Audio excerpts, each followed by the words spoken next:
Jamal Niaz here with Jessie T Usher. This is your first Comic-Con in the UK, Comic-Con Manchester with Monopoly events. What have you made of this experience? Your line has been absolutely huge all day. Man, it was mind-blowing, honestly. You know, just sort of looking down the line and not being able to see where it ends. This is the first time that's ever... I've never had that many people in a queue at one time, and everybody honestly just stuck it out. So I stuck it out too. You know, how can I give them anything less than what they came for when I see that they're so loving and responsive to the work. So yeah, man, I was beyond happy to be here, blown away. Okay, so I want to nerd out about films with you. I want to know, what's your go-to comfort film on a rainy day that's going to perk you up, make you feel happy? What's your top 3 of all time? Okay. And then what is your... I was going to say guilty pleasure, but no one likes the term guilty pleasure because you shouldn't feel guilty for liking something. You should never feel guilty about liking a film. Underrated for yourself. I'll call it underrated. Okay. So a lot to unpack there. What was the first one? So we have comfort film. Comfort film, rainy day, something makes me feel good. I got a lot.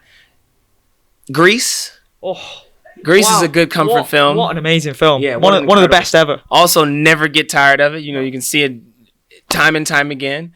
Top 3, if I don't include Grease, Tombstone. Have you seen Tombstone? I've not. Gotta check out Tombstone. That's a fantastic Western. Probably my favorite Western ever made. I think the first Avatar. Yeah, another really, really good movie. And I don't know. We have to... Inglourious Bastards. Yeah. Yeah. We was having a really cool Tarantino chat with Dante before. Going in deep, what was your favourite Tarantino film, all that sort of stuff. It was a long, hectic conversation because we went through all 9 films and didn't get anywhere with that conversation. We didn't get anywhere. I mean, it's perfect. Like Tarantino, there's no one like him, you know what I mean? I love Tarantino films. Yeah, love them. Absolute legend of the game. He said Pulp Fiction, but then by the end of it, we was talking about Once Upon a Time in Hollywood, Reservoir Dogs, Inglourious, like you mentioned. It's just ridiculous. You mentioned Avatar. Is that one of the best IMAX experiences you've ever had? Yeah, I think so. Absolutely. I think that sort of created the IMAX experience for me. It's hard to top that. You know what I mean? That was my introduction to what that level of theater, like of theatrical movies could be. So I don't think I've felt that way about a film in a theater since I've had that experience. I mean, one of my questions was going to be, what's the film that always makes you cry? I'm a bit weird because I get nerd tears, me. If I see something that's like beautifully put together, like the shot's so amazing. Like I teared up at the Avatar 2 trailer. Yeah. The trailer. So I'm like my girlfriend's looking at me like, what is it? My girlfriend cried at the end of the film, to be honest. So I was like, right, I've got you back there. But like, I'm crying at film trailers because the music's so amazing. So that's insane. That's nuts. I don't know if a film has ever made me cry.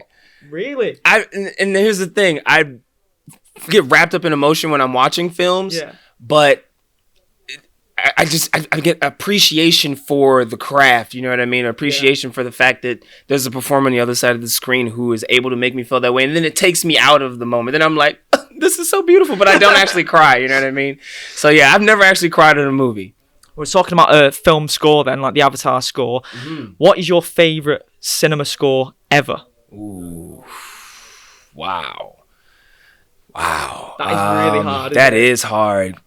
That is hard. I'm trying to think. It might be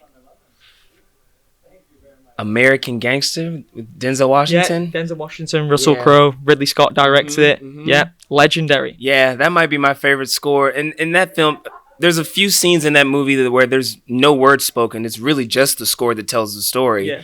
And I love that type of stuff. You know what I mean? Where the music can really take you places. And that movie kind of draws you in with no dialogue whatsoever. It's just like a pretty still shot and then incredible scoring.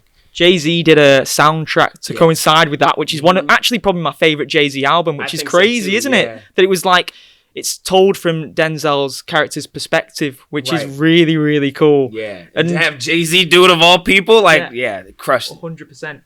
What is the scariest film you've ever seen? And then in comparison, what's the funniest? I think The Conjuring might have been the scariest film I've ever seen. Or The Ring. The Ring. I was young when I saw The Ring too. So like any TV that broke in the vicinity, like, you know what I mean? When the static comes up on the TV, still, like right now, still, I'm like, what the fuck? Like, I'm sorry, I don't even know if I can curse, but but that's what great horror is, though. It's making you scared of ordinary life things. Just regular, it's just a satellite issue is terrifying now, thanks to the Ring. I was speaking to Pollyanna McIntosh before, and I was talking to her about Hereditary. I don't know if you've seen that one. I haven't. So there's a scene in that, spoiler, but the mother who gets possessed, she ends up crawling on top of the ceiling, and her young son doesn't even realise that she's crawling on top of the ceiling whilst he's sleeping. I went back to a free house, Home Alone after that, and I'm just looking up at the ceiling. Where the hell is Toni Collette? She's in the house. We don't trust dark corners anymore. We don't trust the flickering lights. Everything. All the normal stuff is terrifying now because of the horror genre. But we love it. We love it. It's like a roller coaster, isn't it? It is. So, in comparison, funniest film? Funniest film? Damn, there's a lot. Because I love comedy, too. It's probably my favorite genre to watch. What's the movie that has me on the floor every time? This is a random one. Actually, let's go back for a moment, because the funniest film, and then I feel like one of the most underrated films that I've seen, is The Black Knight with Martin Lawrence. Have you seen it? I've not seen it, but I know exactly what you're talking about. You should see that movie. That movie is freaking hilarious. Yeah. And I feel like most people haven't seen it, but everyone who watches it loves that movie. Another underrated Martin Lawrence film, Blue Streak. Have you seen that? Absolutely. No one talks about Blue that. Streak is incredible. That's another really funny movie. And I tell everyone about that film, and everyone's like, no, Martin Lawrence, like Bad Boys is the one for me, because he didn't really lead a lot of films, did he? But Blue Streak, with I think it was Luke Wilson, Owen Wilson's brother as well, underrated guy. He's also underrated as well. I think Dave Chappelle's in Blue Streak too. Yes. Yeah, see, like it's so in the corner shop scene. Yeah. So great movie, man. Yeah. On Netflix, check it out if you've not watched it. Absolutely. Blue Streak is that's a winner. We should have got more films from Martin Lawrence, man, in the 90s. I know, man. Like, we should have got a couple more. Bad Boys coming off the back of that, but he's seriously funny guy. Yes. I like the third Bad Boys on stage film. And he's funny on screen, which is tough. You know, it's 100%. Tough for someone to be that funny in both worlds, but he killed both of them. 100%. What is your ideal day off? You know, I'm guessing you don't get a lot of days off. What are your go-to things to do on a day off? Golf. You're a golfer? I am a golfer. Okay. Golfing, watching movies. Nice. I have a 6-year-old daughter. She loves movies. So she and I typically will watch almost a movie a day. So, you know, when we have time when we have time. So that's our thing. So honestly, perfect day would probably just be wake up, go out for breakfast, go golfing, and then maybe come back home and just relax for a little bit, take my daughter to the movies, and then just relax for the rest of the night. Yeah, that's a good day off right there. Awesome. You can't go wrong with that. Jesse, I really appreciate your time. Yeah, it looks like you've had an incredible day here, and best of luck with everything, man. Really appreciate it. Thank you, man. Thank you, brother. I appreciate you. I appreciate Manchester. It's been fantastic.